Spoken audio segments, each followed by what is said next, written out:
Now I know you do not want to think about the last day of your cruise, but I also want you to avoid any of those mistakes, and I want you to be prepared so that you have the most stress-free disembarkation possible.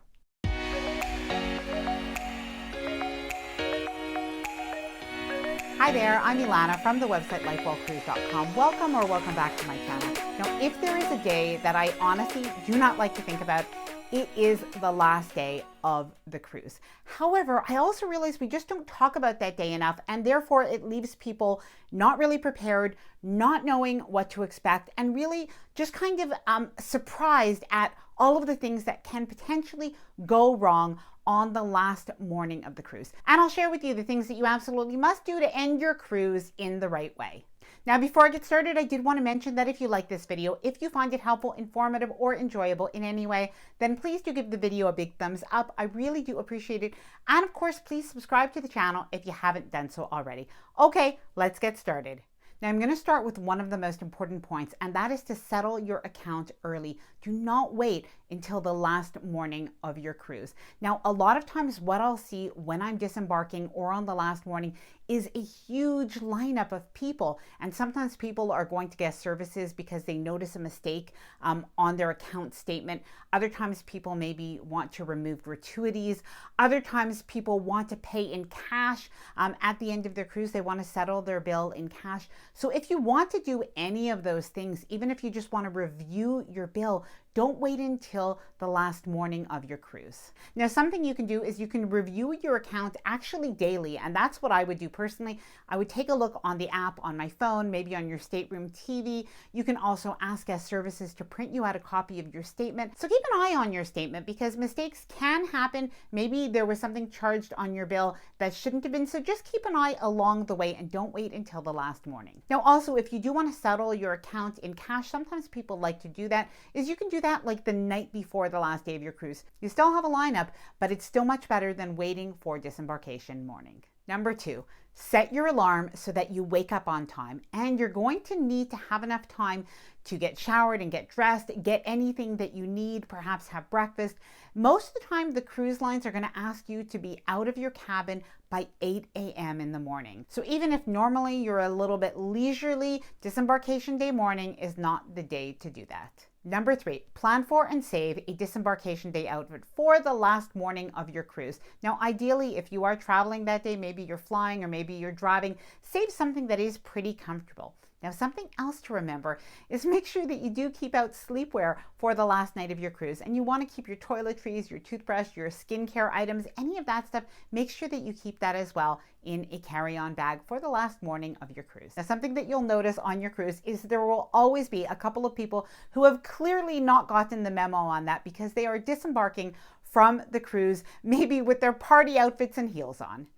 Number 4, decide if you want to do self-disembarkation or traditional disembarkation. Now, you don't have to decide that before your cruise, but you do want to decide that a few days before the end of your cruise. Now, self-disembarkation just means that you're going to take your own luggage off the ship, and that's something you definitely can do, especially if you do pack light. However, something to be aware of is that it will get very busy the last morning of the cruise, and you probably won't be able to get into the elevators to get down, so it might mean carrying all of your luggage down the stairs. Now, if you have a lot of luggage, or if you think that you might need some assistance with carrying your luggage, then you want to do traditional disembarkation. And if that's the case, what the cruise line is going to ask you, or your cabin stewards are going to ask you to do, is put your luggage out in the hallway outside of your cabin. Usually it's before dinner time or even before 10 p.m., but they will give you instructions that they'll leave in your cabin. Number 5, luggage tags and disembarkation times. Now, your cabin steward, a few days before the end of your cruise, will leave some paperwork in your cabin,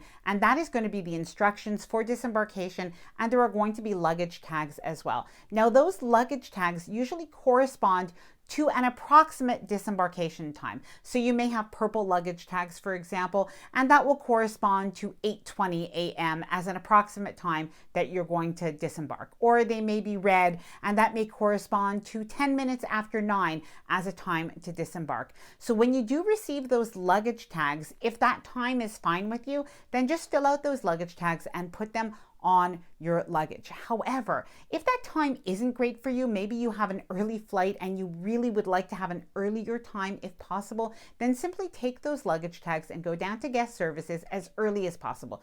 Don't wait for the day before the end of your cruise.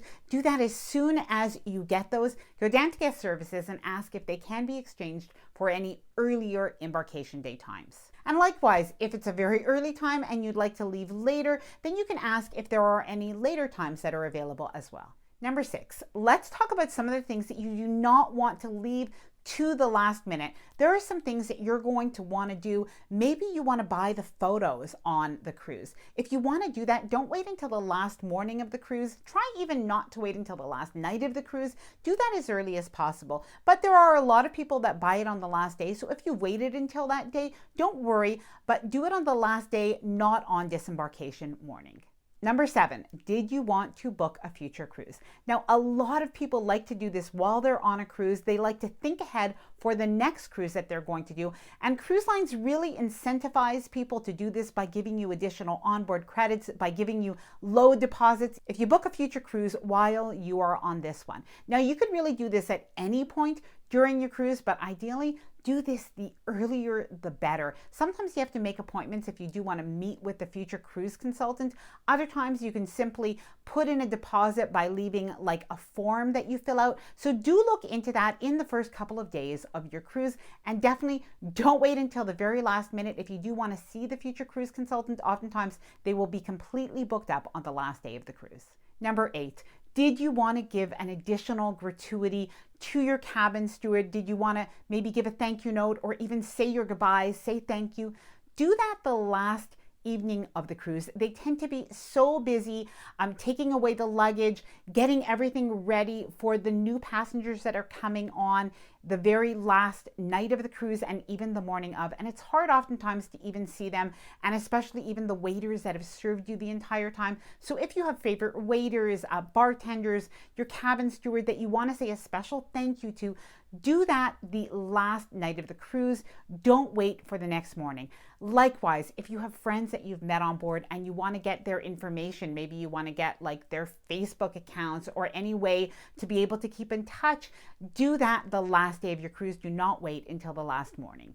And I should note, when I say the last morning, I really mean disembarkation morning itself. Number 9, don't forget to think about how you're going to get to the airport. Do you want a shuttle? If you want a shuttle, you can book this before your cruise with the cruise line, and then they will have a shuttle waiting for you. The only disadvantage really is you will have to wait for maybe another 50 people to get on that shuttle before it leaves for the airport. But if you do have a really early morning flight, or if you've booked like the cruise line air, this can be a good way to ensure that you do get to the airport on time. Otherwise, of course, think about a taxi, an Uber, whether you're renting a car. Just think of all of that in advance before you get off the cruise ship on disembarkation day. Number 10, here are some packing tips to help make it a little bit easier to pack up at the end of your cruise. So while you do want to save some time on the last full day of your cruise to go and to pack up everything in your cabin, you can make things a little bit easier by starting to pack up just a little bit, even a couple of days before that day. So what I like to do is about maybe 4 days into my cruise, if there are outfits that I've already worn and I know that we're not going to wear them again, is I will fold them up. Maybe I'll put them into my packing cubes. I just love those. And I'll put them into my luggage in advance. This just helps me to not have these things out anymore. Sometimes it's our formal wear. We might decide to put these back in the garment bags, but we'll pack these things up in advance. So it kind of leaves us only with maybe half the packing to do on the last day of the cruise. Now, if you are interested in cruise packing lists and different cruise planning forms, I do have a cruise planner that I've created. It's 47 pages with really everything that you could need for planning for your cruise from the time that you book your cruise up until disembarkation. But if you are interested in this, it is a printable planner, so you can print it off as many times as you want for different cruises.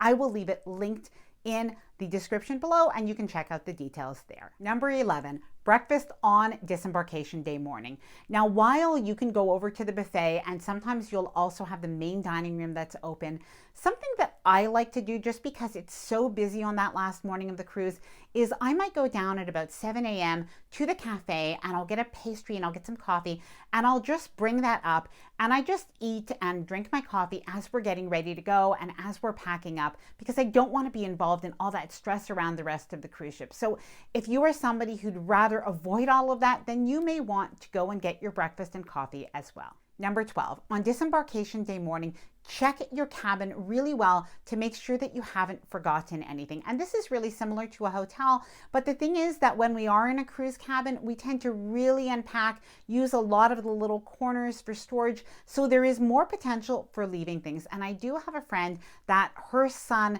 left his glasses, his regular reading glasses, in the safe, and because he was in a separate cabin, she didn't check that and he did leave that and she was never able to find them. So it is just something to note. Check your cabin safe, check all of your outlets, check the bathroom for any toiletries that you might be leaving, check under the bed if you might have left any shoes there. Just check any of those spaces to make sure that you've left nothing and that everything is packed away and ready to go home with you.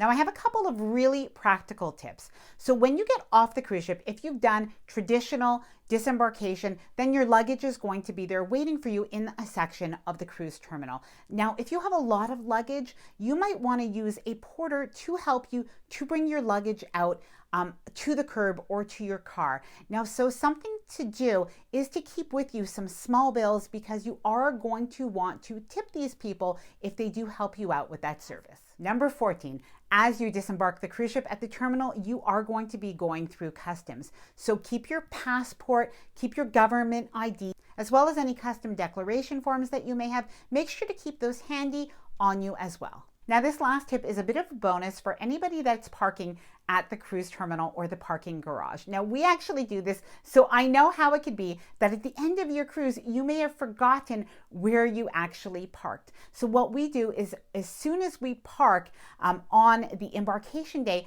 is we take a picture of where we parked our car. So it might have been E3 at terminal number 2. We take a picture of that so we can remember that at the end of the cruise and we can get to our car in the right place without having to stress about it at all. Now, I will leave the details of the Ultimate Cruise Planner linked in the description below. It is $10 off right now. As I mentioned, it is a printable cruise planner, so you can print off as many pages as you like for as many cruises as you need. Now, please let me know your tips, your must-dos for disembarkation day and the last day of your cruise. And even if you do usually book a cruise or put a deposit on a future cruise when you are on board. Now, I am going to leave a video right at the end of this one all about embarkation day and the things that you absolutely want to do immediately as you board your cruise. Now, I hope that you enjoyed this video. If you did, please give it a big thumbs up. I really do appreciate it. And of course, please subscribe to the channel if you haven't done so already. Bye for now, and happy cruising.